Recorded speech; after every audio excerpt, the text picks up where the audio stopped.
Vieš, že každý swipe pri sledovaní krátkych videí doslova prepisuje funkcionalitu nášho mozgu?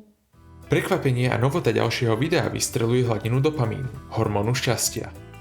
Náš mozog si rýchlo zvykne. Keď prestaneme, cítime sa horšie, pretože bežné levely tohto hormónu nestačia na tú predchádzajúcu dobrú náladu.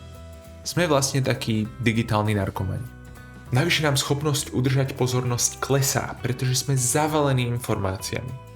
Než mozog stihne spracovať jedno video, už beží druhé o kompletne inej téme. Zrazu sa stane problémom sústrediť sa na čokoľvek, čo trvá dlhšie ako pár sekúnd. Problémy v živote sú tiež viac stresujúce, pretože sa nedajú odstrániť potiahnutím. Presne preto som chcel vytvoriť alternatívu, ktorá ťa bude baviť, ale nezničí ti pozornosť. Píšem 10-minútové epizodické príbehy. Sú navrhnuté presne na ten čas, keď ideš zo školy, do práce alebo len čakáš na kamarátov. Namiesto scrollovania môžeš tento čas využiť na kvalitný príbeh, ktorý ti preukázateľne zlepšuje kognitívnu i emočnú inteligenciu. Každú novú epizódu si zdarma môžeš prečítať alebo vypočuť. Podľa tvojej preferencie. Daj mozgu pauzu od dopamínovej slučky. Zastav sa a čítaj.